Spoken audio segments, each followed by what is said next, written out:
Right, welcome everybody. My name's Joan Twelves. I'm on the steering committee of COVID Action, and we have one speaker tonight, but I'm sure he will fill in our time in a most interesting way. Sometimes we have 2 or 3 speakers, it does vary.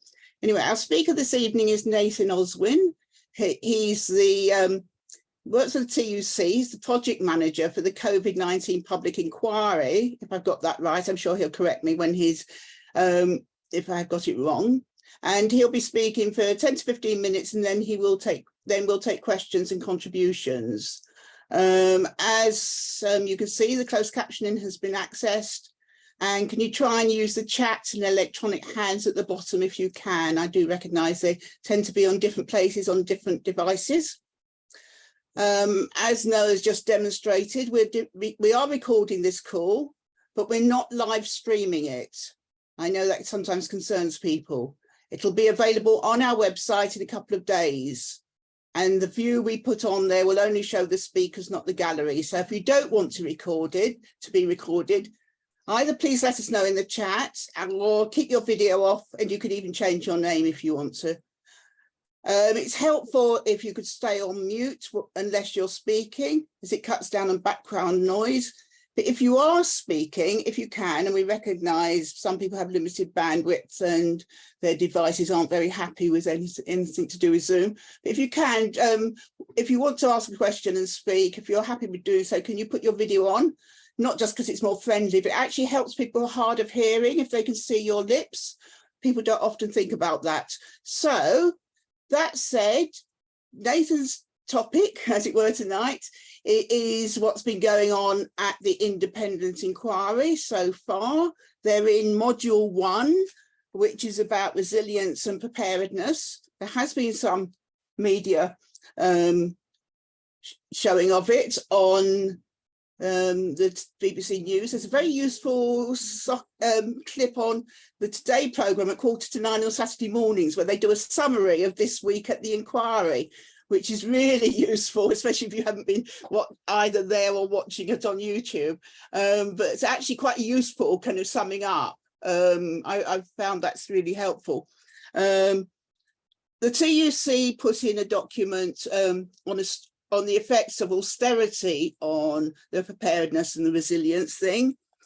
And of the bits I have watched or listened to on the summary, what has come out very much is both the effect of austerity, and I was quite amused watching Osborne and Cameron defending that on the grounds it meant we were more prepared for the pandemic, as opposed to having got rid of all the staff who could have been dealing with it in local authorities and the civil service, let alone the NHS. So I found that was a good start, that was, to be amused by what people were saying. But the other thing that I thought came out in terms of the government's kind of big policies that were affecting preparedness was Brexit, where both the leaders, or former leader from Scotland and Wales, made it very, very clear that they were forced to deal with the possibility of a no-deal Brexit, and there may not be food and things like that, and that totally diverted anything they may have been doing in terms of any kind of pandemic preparedness. One doesn't know if they would have been or not, but at least they've got a good reason that they got totally diverted into it, of something which I personally consider to be totally unnecessary. So just one final point that I've taken from it, and I'm sure I hope I'm not stealing everything Nathan wants to say. It is the very important point, because it's the point that we've been making as COVID Action, and before that as Zero COVID, that instead of having policies which were based on preventing a pandemic, they were based on coping with it and how many body bags you needed, not how you were going to stop it spreading.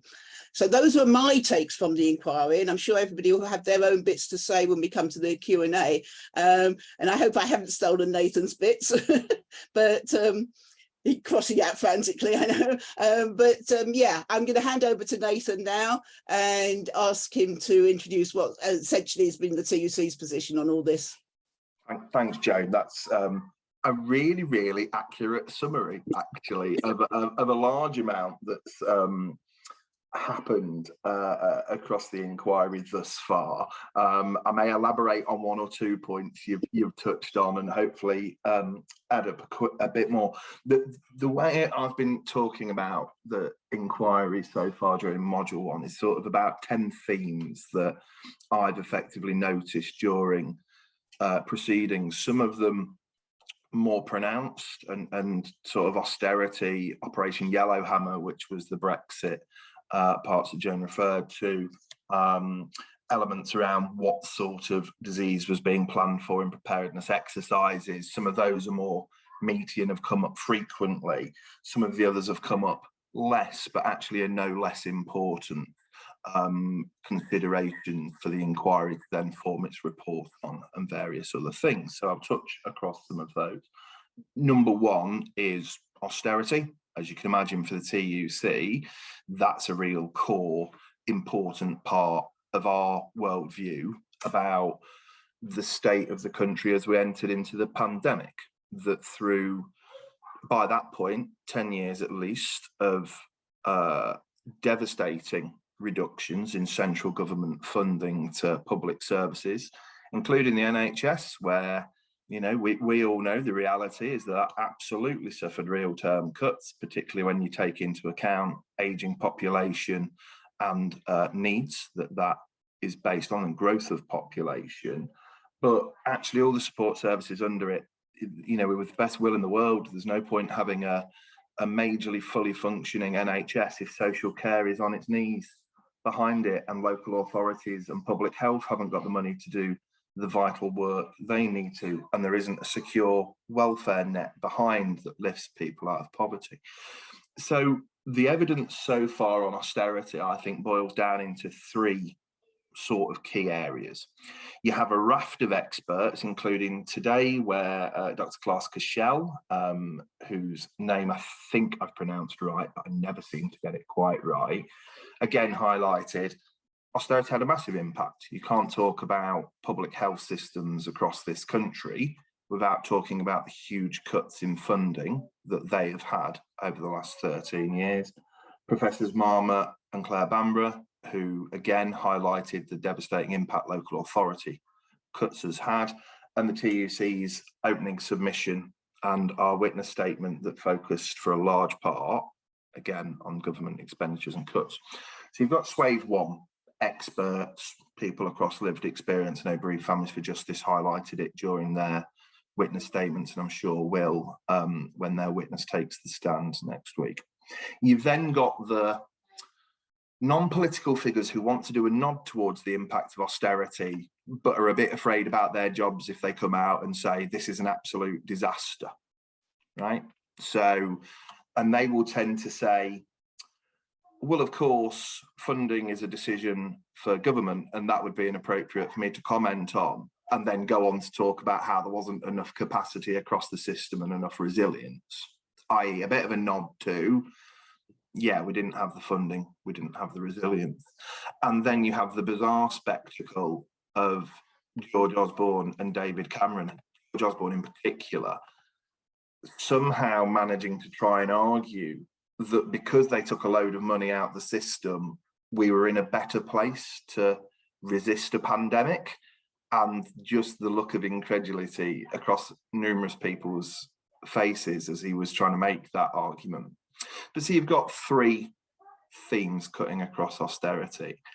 Thankfully, from our position, there's definitely more evidence to suggest that austerity had devastating consequences than didn't. And incredibly importantly from the experts as well. As the TUC, you can imagine we're always a little conscious that someone's going to say, well, of course you would say that, you're the TUC. But this is very much not just us, this is a group of experts who have highlighted that. And I noticed Jonathan Fluxman on the call, who's probably had the best quote read out during the inquiry so far on austerity by Pete Weatherby, who's the King's Counsel for Bereaved Families for Justice. I'm going to see if I can get it right. Austerity was like stripping the lead from the roof to make the buckets to catch the rain, I think was in the Doctors for Unite witness statement. So kudos and credit for that. And it's really accurate portrayal, actually, of the nonsense of Cameron and Osborne's argument. So that's austerity, theme 1. Theme 2 is health inequalities. Again, there's just been a raft of evidence, and if you haven't had the chance yet, I'd really recommend going and finding the COVID inquiry YouTube channel and watching the evidence of Marmot and Bamborough. I think it was on day 4 of the inquiry. It was the Friday of that first week.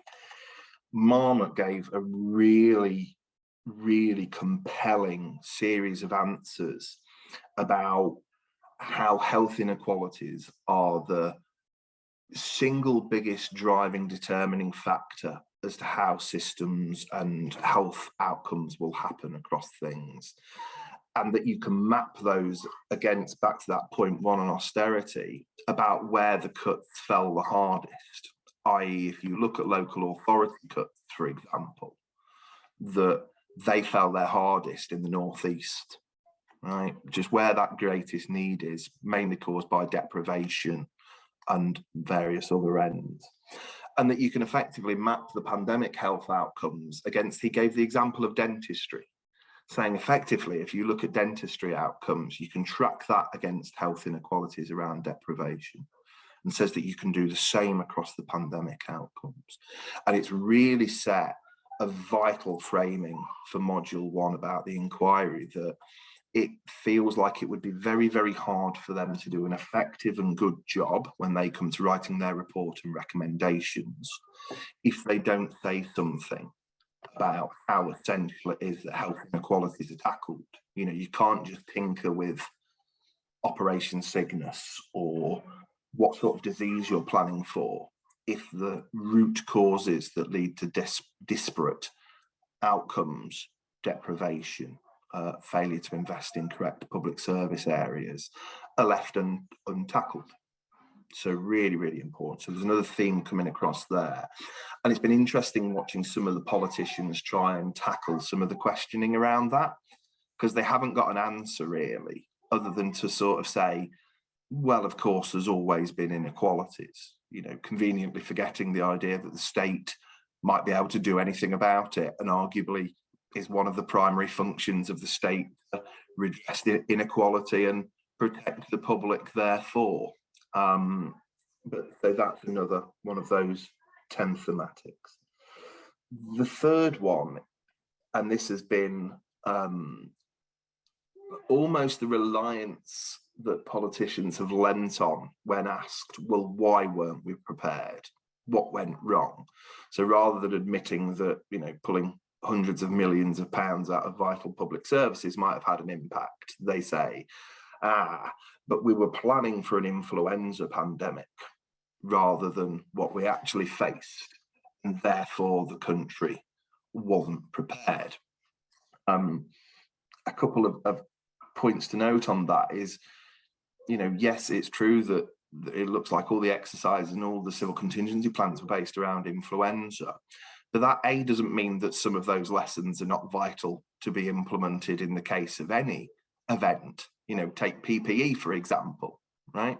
You know, the basic premise is you need a PPE stockpile to handle a catastrophe across your healthcare service and your social care service, and actually in the TUC's worldview, vital infrastructures. You know, bus drivers were left horrifically exposed to the pandemic, yet they were a vital point in tackling it, because how else does a nurse or a doctor get to work, particularly in London hospitals? You know, they rely on a public transport network like everybody else in the capital.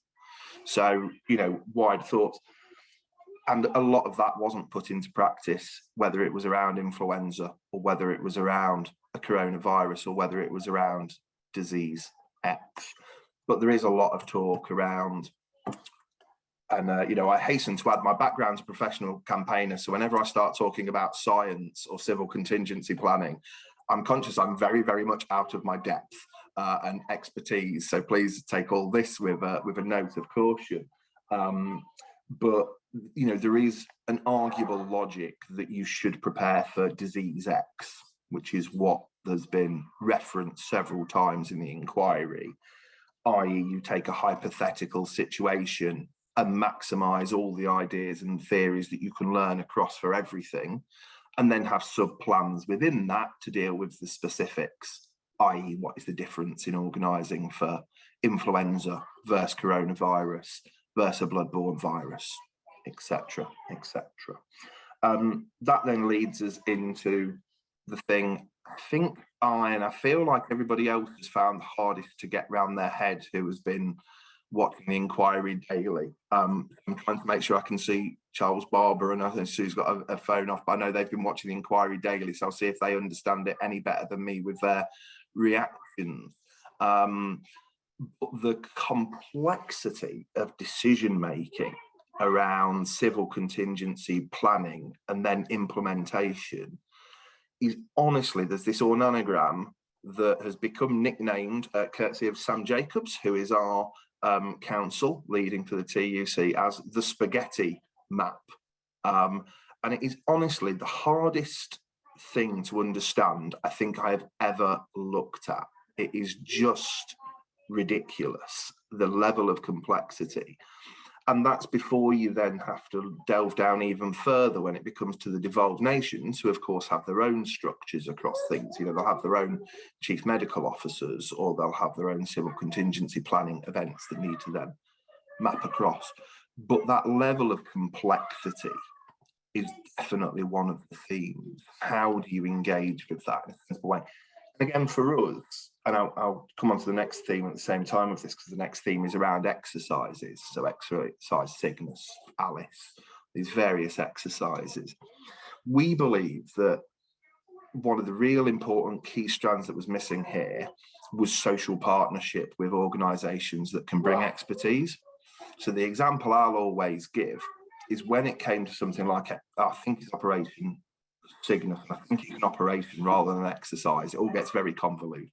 But Operation Cygnus, which was a mass test of the system that, as Joan alluded to earlier, actually just looked at how do you deal with a catastrophe rather than what steps do you try and do to remedy it and prevent it from happening and spreading further. But there was no voice there, no representative voice from any workforce. Now, for us, if you know that a whole system catastrophe that you're planning for is going to put an immense strain on your health service, why on earth wouldn't you have people who understand how the workforce acts and responds in that exercise?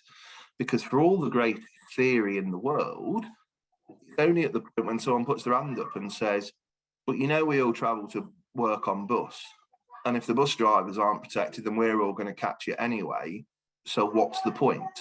You know, that grounded in the day in, day out experience of workers who know exactly how things work because they're driven by just surviving on a day in, day out basis on practicalities in a system that's underfunded and collapsing. None of those people were involved. You know, how can you stress test something adequately when they're not in? And similar to the decision-making framework, where's the input for expertise from people who understand systems? I'm glad to know the next ones are a bit shorter, so I may just make the 15 minutes attempt, but apologies in advance if I go a minute or so over. Lockdown, you know, it's come up a couple of times. It was just never thought through in advance. Now, there's a battle of narratives around this that's playing out in the press around, well, what does that mean? Now, for some, on you know, notably the Telegraph, I think it's fair to say, have said, it shows that it's nonsense and it should never have happened. Whereas, of course, the counter position really is, well, actually, it shows that when you just plan for an influenza pandemic and you're not being creative across wider things, that of course it's not going to be planned for because it isn't relevant to that situation. And so a greater need for imagination and understanding around different ends needs to be planned for. Now, whether that makes it right or not to then implement is a secondary issue, because you start dealing with that during the process to understand if it fits that situation. But all eventualities, all principles where reasonable and best chances of understanding them should be looked at, planned for, thought on, and then potentially implemented if the situation arises. And that leads on to the next theme, which is sort of joint working and particular groupthink. So Jeremy, I don't think I'm breaking confidentiality by saying this one, because I think Jeremy Hunt's witness statement is now public. So I'll take the risk and assume it is. But he gives something in his witness statement where he sort of has the audacity to have a go about scientists' groupthink. Oh, it's a big problem with groupthink, you know, right? Because of course, woe betide the notion that government ministers have ever been accused of groupthink. You know, they've literally, the idea of cabinet collective responsibility is based on the whole premise that of groupthink, and the idea that, you know, people don't necessarily agree with it but have to do their job. It's somewhat ironic, but you know, that again, and this sort of links back to that point earlier around, well, if you have third-party people involved at some level of the system who can challenge and put things through a stress test, then that gets away a bit from groupthink. And politicians, you know, need to take their own accountability across this as much as anybody else, and them throwing the blame across. Which leads on to probably the most interesting politician performance, which was Oliver Letwin. So Oliver Letwin went for, it's already described in one tweet as he went for the nice chap strategy, which was he came across as just a very, very nice chap who'd thought across these things and had opinions, don't you know, post having done it. He was just a very nice chap. But he did come up with one point that was really interesting, and clearly the inquiry have taken to it because they've asked numerous witnesses since, oh, do you think this would be a good idea? Which is, he said, look, you know, you ought to have a minister for resilience who's close to the prime minister, but doesn't do anything else. But, you know, it just has that responsibility. So when everybody else is running off thinking about politics, occasionally puts their hand up and says, maybe we shouldn't knacker everything because, you know, maybe we'll need to rely on those services at some point soon. And that's taken. Yellowhammer is the Brexit stuff. The two themes cutting across that is some people say it caused significant problems because we were having to divert resource away from other important tasks. And often you'll find that it's the answer given back for, well, why wasn't Operation Cygnus recommendations carried through or various operations processes carried through? Well, we had to put piecemeal staff off to deal with Yellowhammer. On the other hand, some people have argued that what it did do was allow them to test some of these complex systems that we were talking about earlier. I remember the guy from Northern Ireland in particular was saying, yeah, it caused problems, but it also had this sort of, looking back on it with reflection, a bit of a benefit. But, you know, I would suggest there's an argument that says, if you're having to do an emergency planning around Operation Yellowhammer, maybe hire staff in that area who have got specialism in that, rather than take people who've got specialism in civil, you know, society protection against pandemics on something super important and take them away from there. It's not an excuse for PPE to drop. And then the last one, so I'm definitely over 15 minutes, but on to the last one, is around the sort of relevance and importance. And I think it really shows up politicians who have not thought on this and are clearly just treading lines. And it's not just politicians, there's some permanent secretaries who have said it as well. And it often shows up through PPE. And I remember, I think it was the permanent secretary of the Department of Health and Social Care first said it. Matt Hancock said it as well, where, oh, well, we didn't run out of PPE. We just couldn't get the PPE out of the store bits to push it around. Like there's a difference. Now, you know, ultimately, through inaction of government one way or another, workers have been exposed to a virus that kills in their workplace because they didn't get PPE to the front line. You know, sort of doing this flippant, oh, but we never ran out of PPE in a national stockpile centre is so immaterial to anything. It is unbelievable. Yes, it's important to get the deep dive, but you'd have thought they might have some sense of self-awareness that says afterwards, and I know that's not okay, that's a difference, but I'm mentioning it because the inquiry's got to get to the bottom of things and establishing facts are important. So there's 10 things, Joan, that I apologise, I've definitely ran over for. You definitely have. But hopefully it gives a flavour. I indulged you because I knew that people knew that they were going to find this interesting.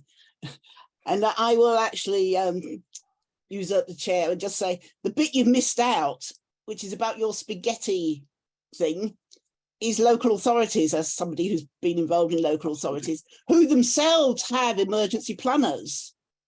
And you have public health officers as a result of Lansley, and who actually said, or I think one of them said, that they didn't know what they were meant to be doing until they saw it on the 5 o'clock briefing, because Whitehall didn't have a list of the email addresses. I mean, talk about, I don't like letting them use incompetence as an excuse, but by God.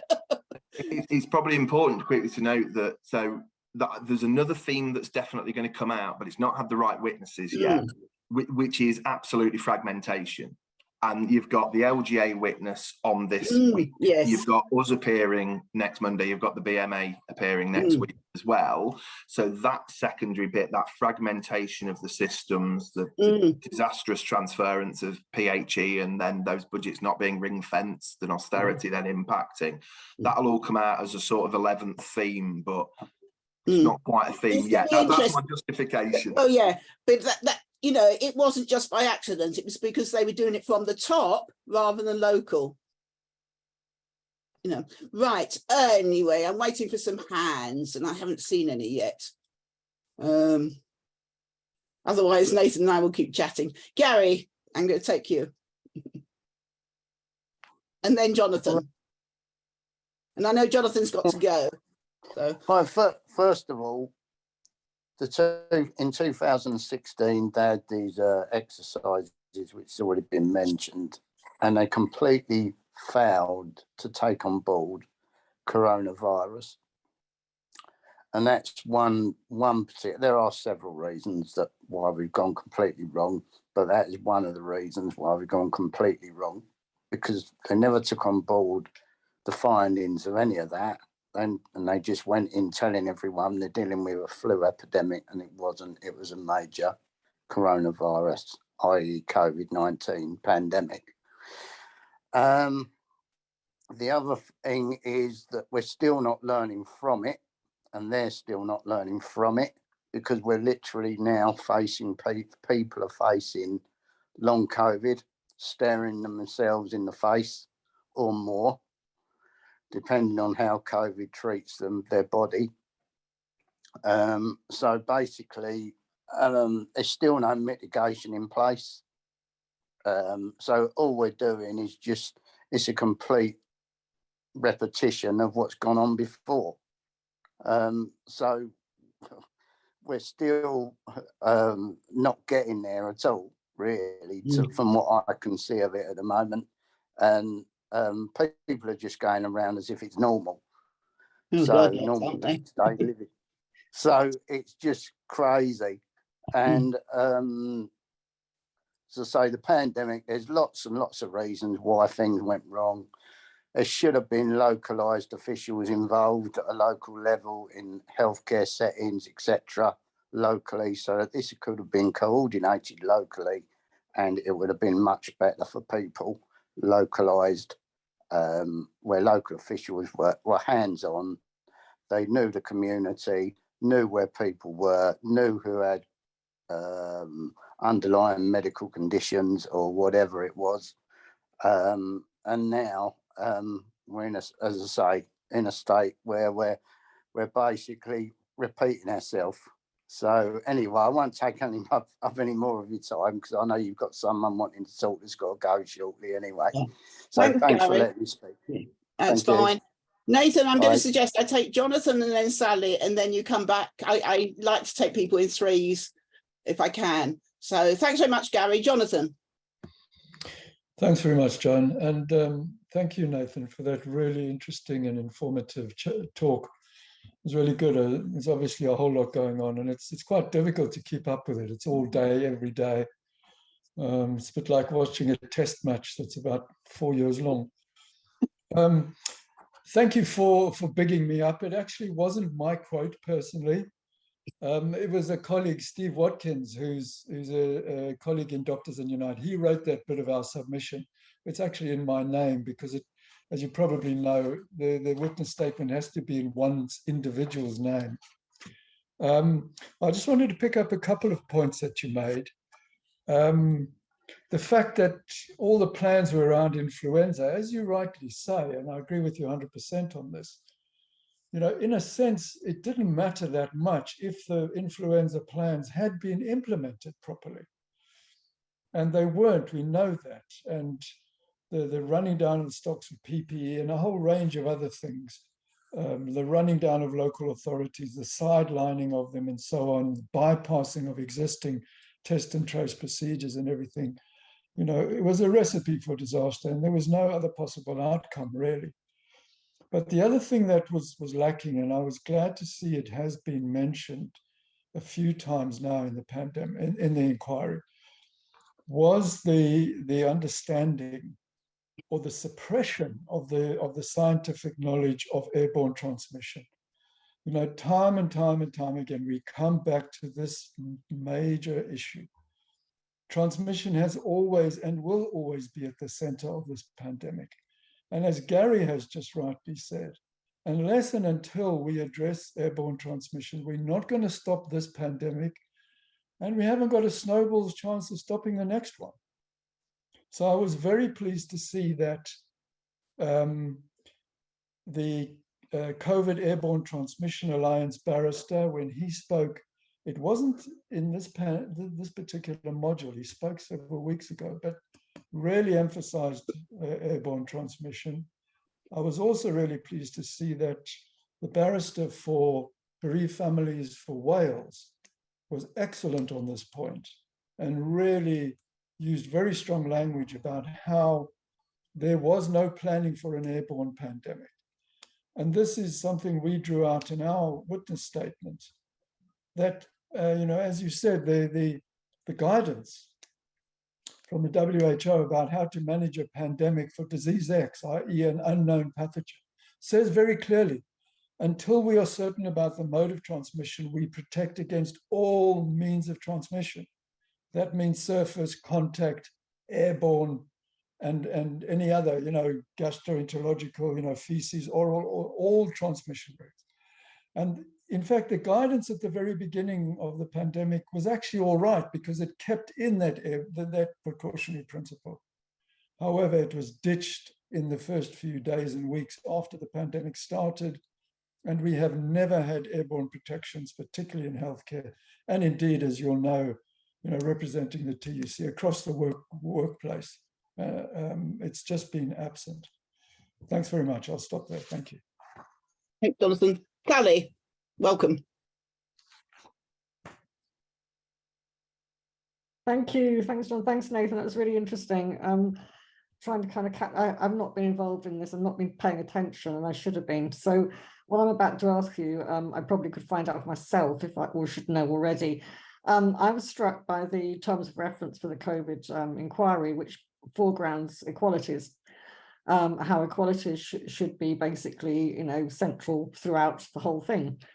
I've not heard anything from what you said that in any way kind of so far references that. I will clearly, when it comes to pre-pandemic planning, as you very rightly say, you need to involve the frontline workers, the people who are kind of delivering the stuff, who understand the practicalities and how all the strategic stuff that again can happen in a very fragmented way kind of comes together at the front line, and it becomes the job of that individual to try and somehow make sense of it. So yes, absolutely. But what I'm not sure about, and would like to know more about, is whether the issue of the involvement of people with protected characteristics, the groups representing them, were involved in the pre-pandemic planning, because I suspect they probably weren't. They should have been.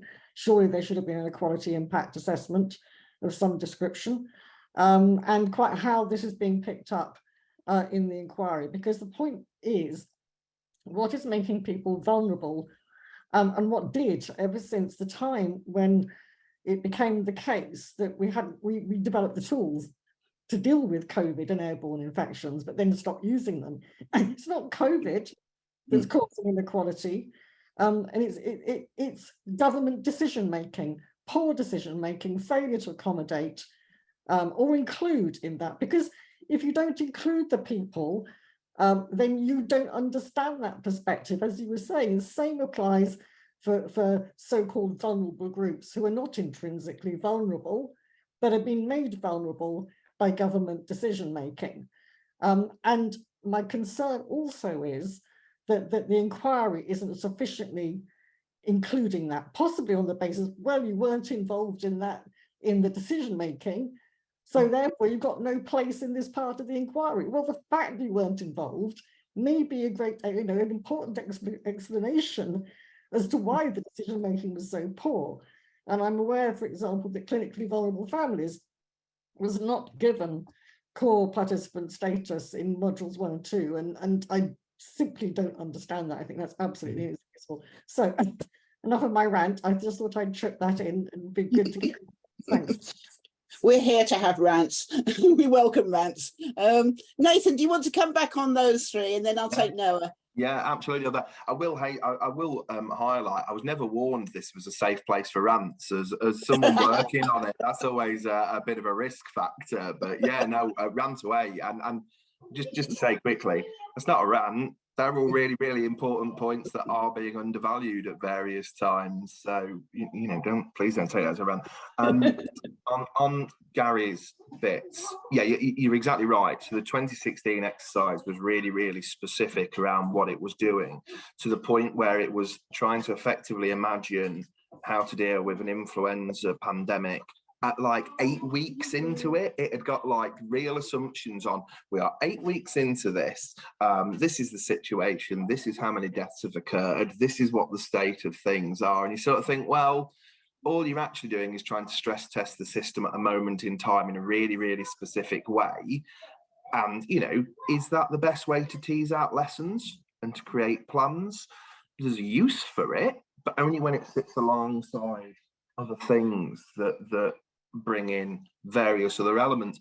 And the long COVID point is a really interesting point, because one of the things I know the long COVID groups very specifically talk about around the pandemic preparedness exercises and government decision making in general is, where is the thought process that says, if we face a disease X or any other form of disease, what are the long-term health implications to the nation, and therefore the knock-on impact for services, for resilience? And just in sheer economic terms, long COVID is a ticking time bomb of cost across the public services. It genuinely is, that could have huge ramifications financially. So even if you sort of take I'm going to make an assumption about all of us on this call, which I know is always a dangerous thing to do, but I suspect we're all quite people focused, and we all believe that systems should be built around serving people and getting good health outcomes, right? Even if you take the opposite ideological worldview and say, actually, it's about a spreadsheet and how you balance that effectively, right?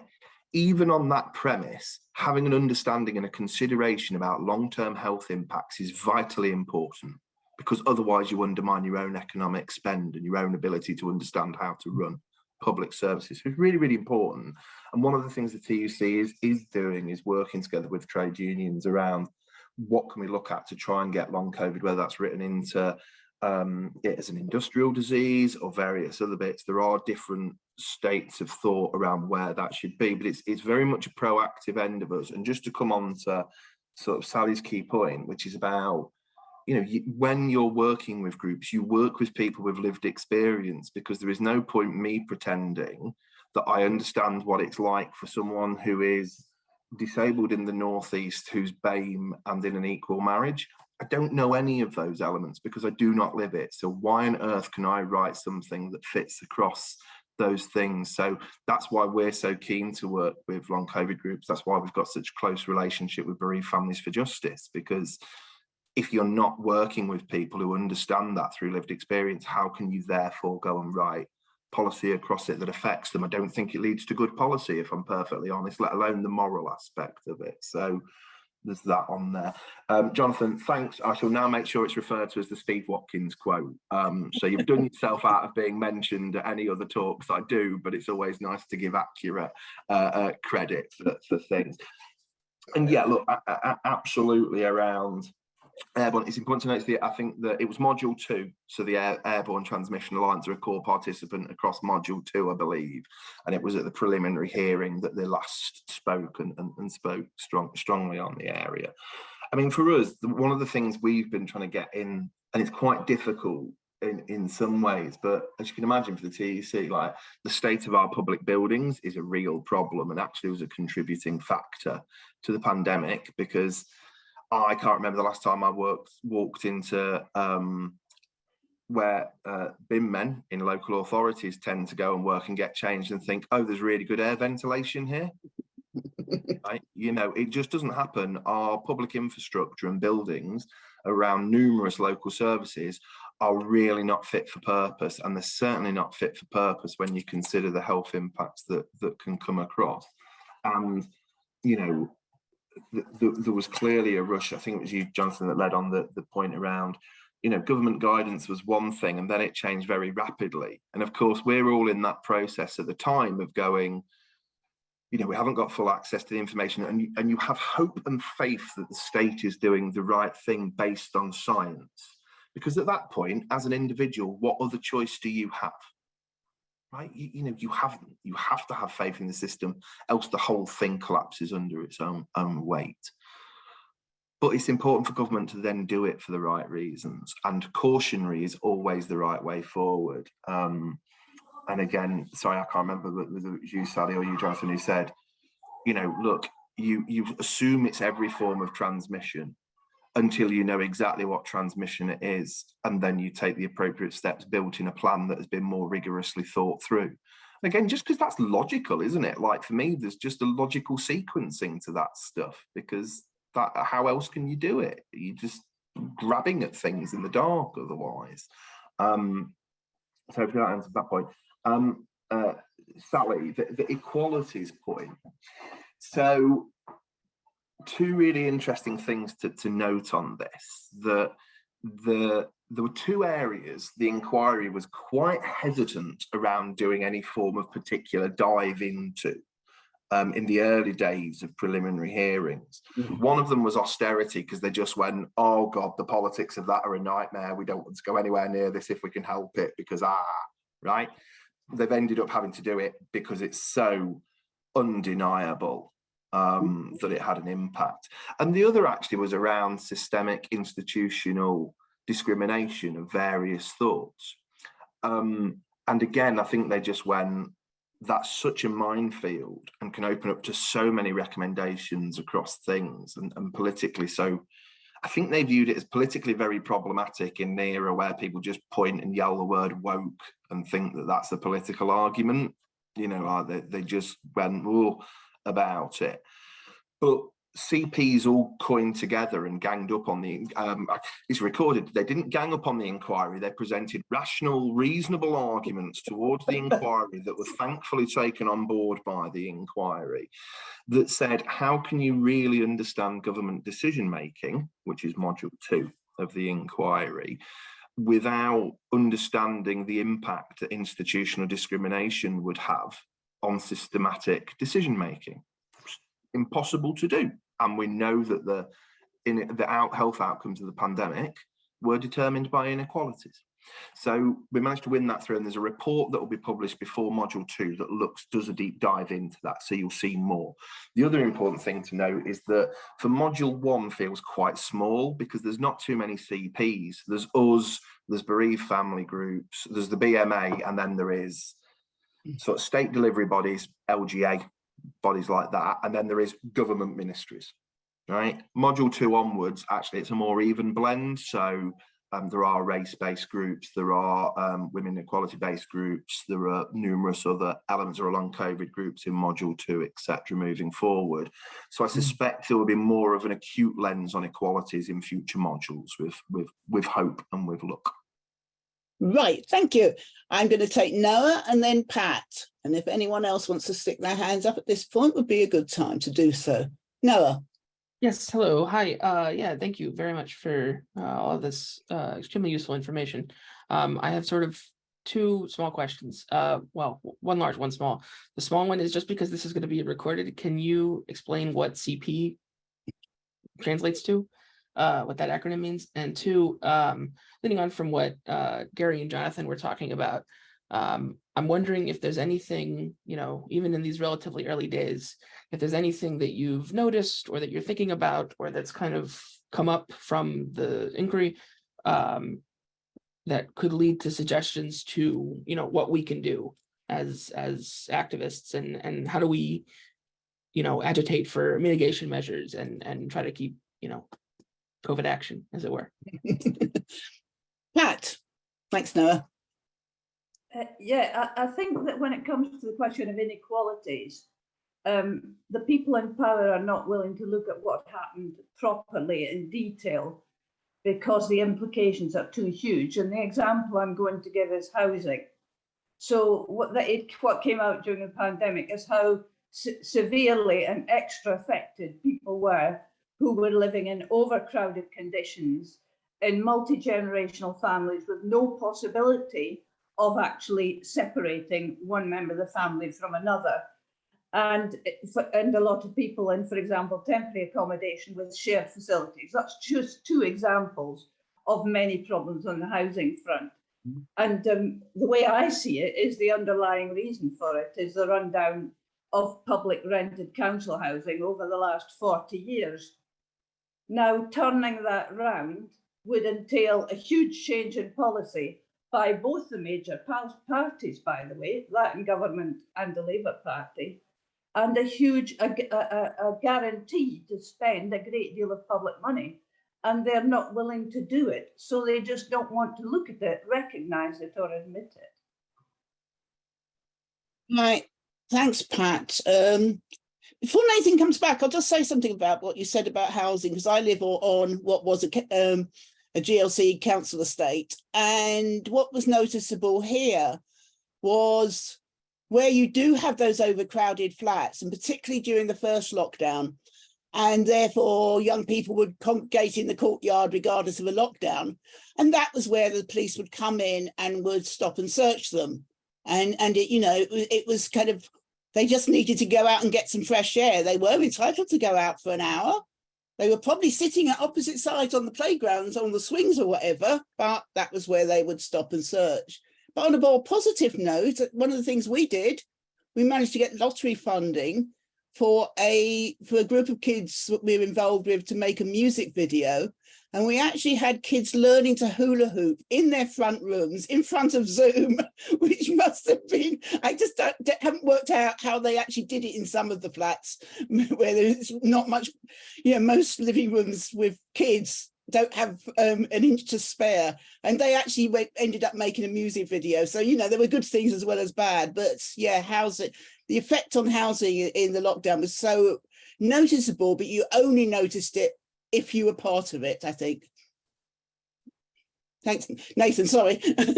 Usurping the chair again. No. It's chair's prerogative, isn't it? That's yeah, absolutely. The joy of having the role. Apologies for saying CP. That was really just like, I'm going to slip into jargon and not explain it, which I hate when people do that. So I do apologise. Core participant. So they're the people who have been granted specific role within the inquiry. We get access to all of the evidence that's behind the scenes, and sort of, you know, you can have the right to try and ask questions. I think there is a legal definition around it, which I think is around having sort of an undeniable pertinent interest in it or have been impacted by it. But yeah, it's a legal term that means you're sort of formally on the bench, as it were, to be able to engage with the inquiry in a formal sense. I'll come back to the call to action question at the end. Always leave them on a call to action about what people can go and do to help you afterwards.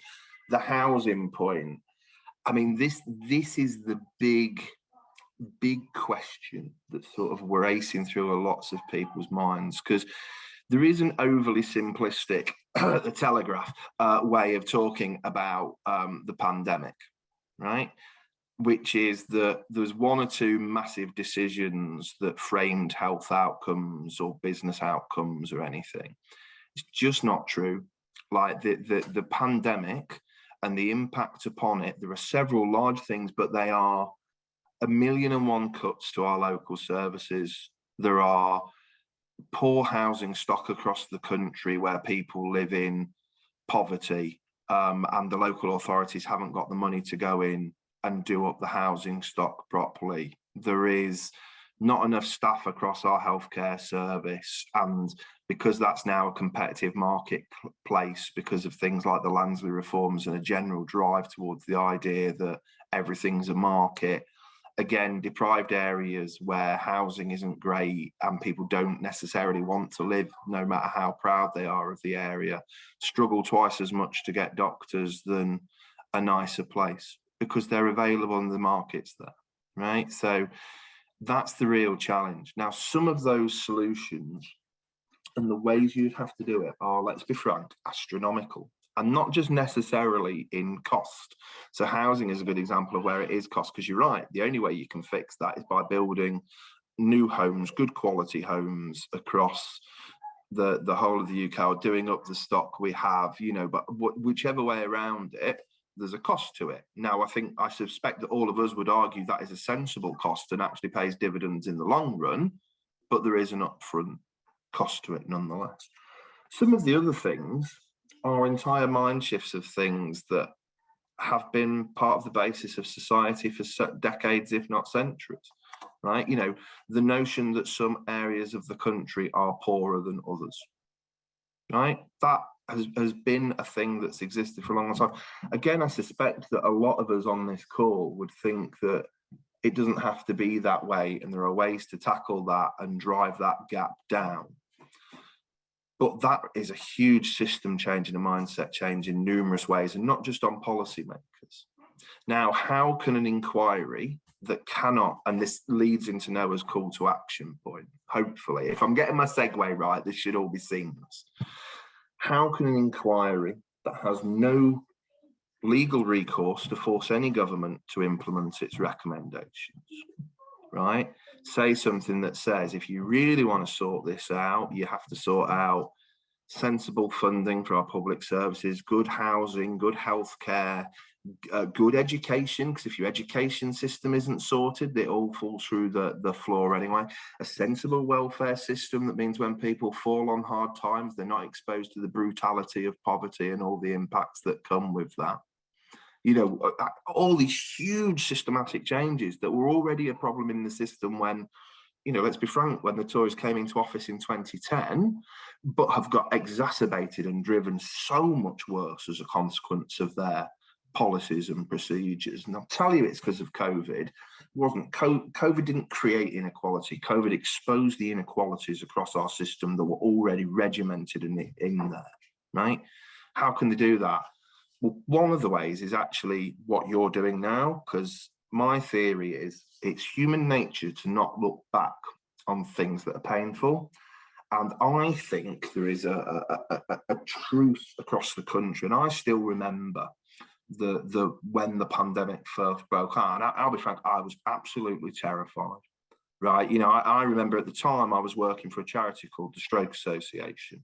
And it was our lead person around employment of staff. So we didn't have a trade union, recognised union, but I was lead of our sort of employee forum. And we'd been put in like silver command, which I always think is a very nonsensical idea that anyone would put me in something with the word command in it. I think that shows how poor talent is in an organisation when I'm allowed anything, other than the TUC, of course. But, you know, and I remember having to say to someone, they've cancelled weddings. Do you not know how serious a situation it has to be for the government to say you can't go and marry the person you love, right?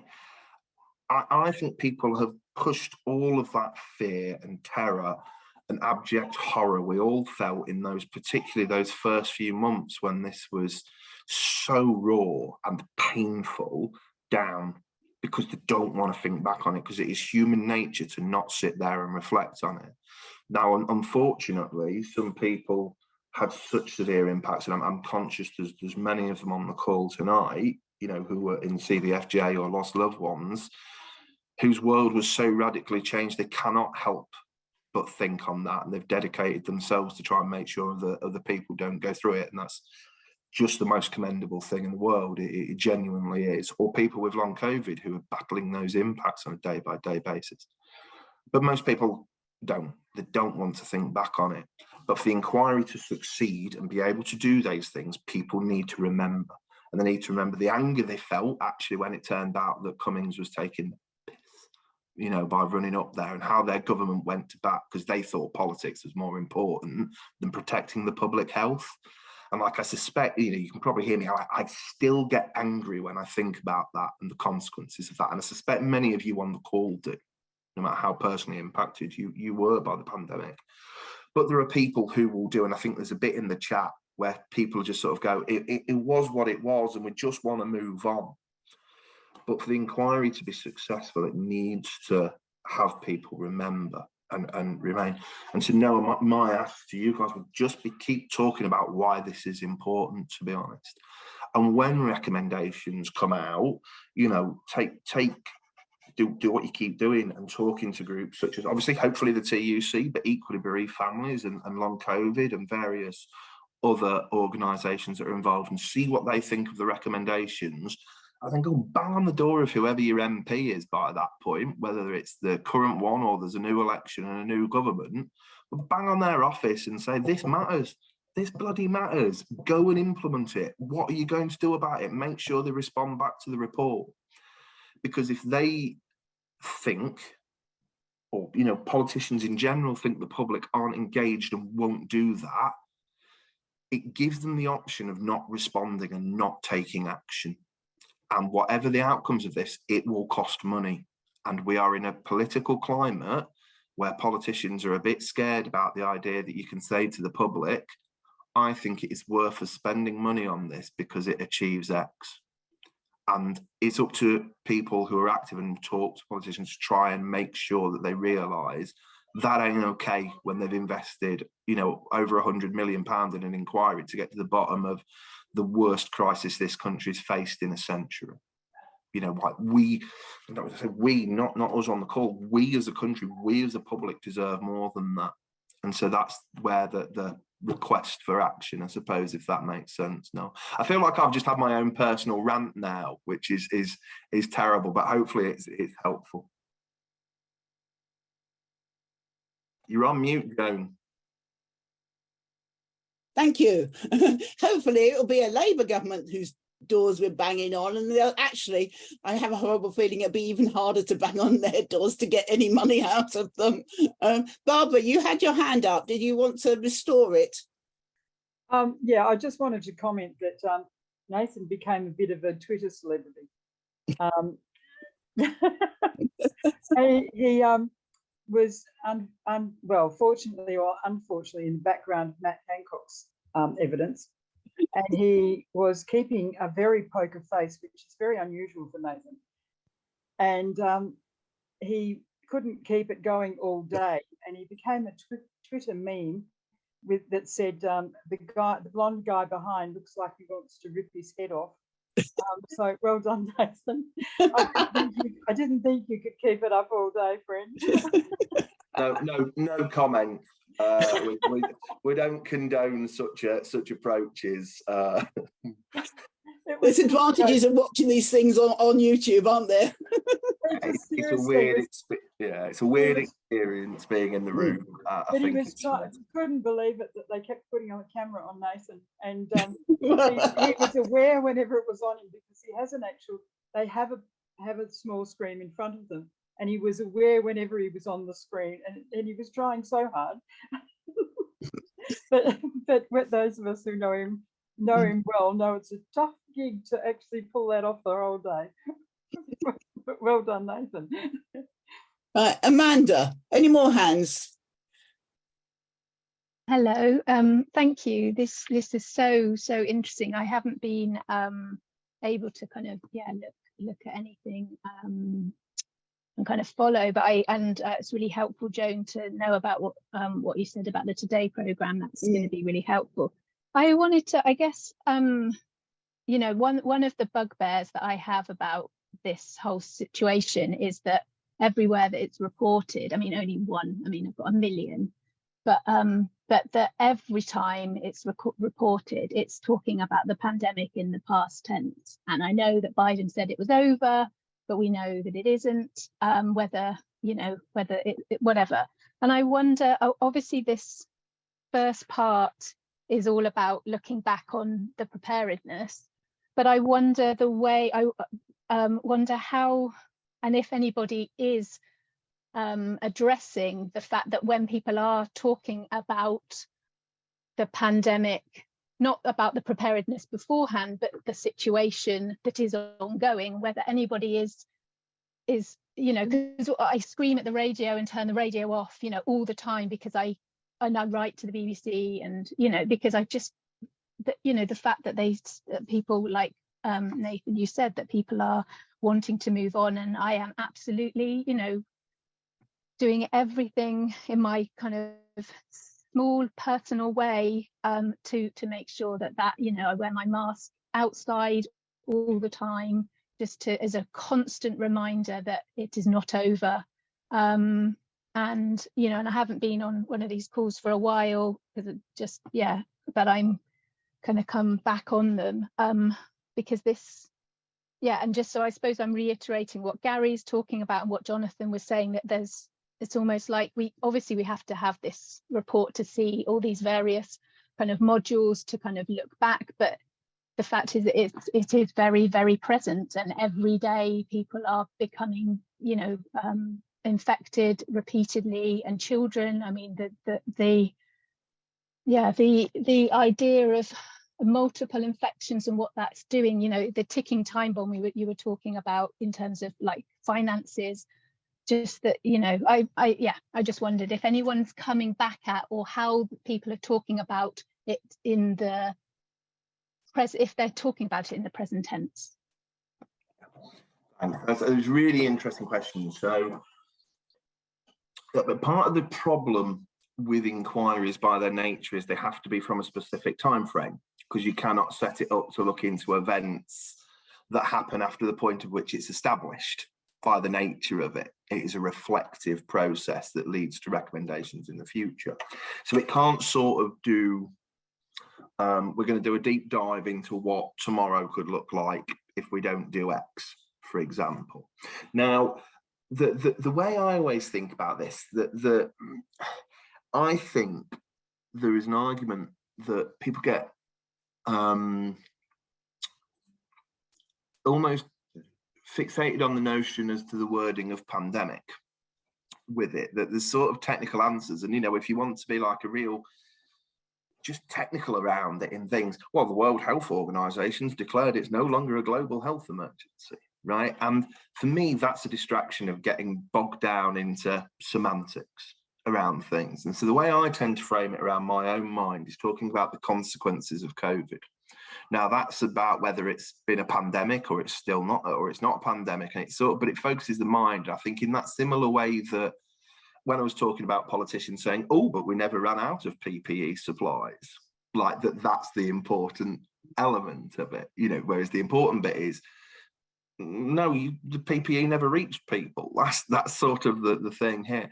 And so I think there's a thing about a mind shift bit, which is around, look, and saying to people, because it's that thing, isn't it? If people are so framed in their mind, look, it's over, that you can spend the energy talking to them about whether it's over or not. Or you can try and say, but the consequences aren't, and we're having to still contend with those. And part of the consequences of COVID is that it is now still prevalent in society and people still risk exposure. Yeah, it's just a factual statement as opposed to any form of framing. And yeah, I think it's partly driven. And yeah, but Richard just put a really interesting point that I think that's really fair, that for a lot of people, they say pandemic and they think lockdown, or they think pandemic and they think restrictions on being able to see loved ones. And so they don't want to say that it's still a pandemic, because actually that then might mean restrictions on being able to see loved ones. And so in their mind, they're making a separate leap. Whereas for us, it is around consequences. We're still having to battle things. As I say, look, it's not like the government has gone and chucked a load of money into making public buildings fit for purpose with air conditioning. Like, you know, but they're important big questions that can be spoken around. Now, in terms of how people are talking about it at the inquiry, it sort of comes out in the final question most people get asked, which is around what lessons do you think we can learn? Yeah, what bits are there? And some people will mention, well, look, and you know, I'm creating a rod for my own back here, but I suspect that, you know, when we're on the stand next week, we will probably be saying something about, well, actually, one of the recommendations is you need to consider the impact in workplaces and making sure that that's being thought on now, because actually you need stockpiles in hospitals in case something does kick off, because clearly having a central model didn't work, you know, for example. So there's those bits, but it is tough. And I think there's a difference between the politicians who try and use the idea that the pandemic is over because they don't want people to reflect on how bad a job they've done and therefore not face the political consequences to their actions, which is a cynical way of looking at whether it should be defined as such in their mind, versus the public who don't want to do the look back and feel the pain end of things and want to try and just ignore it and move forward with their lives, which I think is a more human reason for it than the cynical end of politicians. But again, I think for people, you know, in our movement who are, you know, still focused and not forgotten and trying to change this, we have to understand where the public's coming from, because that's always the biggest driver of change for me. You know, like, why did the inquiry get set up in the first place? You know, because people like Amos and Sue and Charles and Deb, I think, was on the call earlier and still is, Deb Doyle and various other members, and Barb. And, you know, we're doing such a good job of telling their stories that the public very much were on their side and thinking, God, why aren't you getting on with this? And the political pressure became too much for a government that was on the ropes for other things and pushed through. Like, you have to take the public with you. And so I think it's 1,000,001 small conversations. Like, I'm a big believer in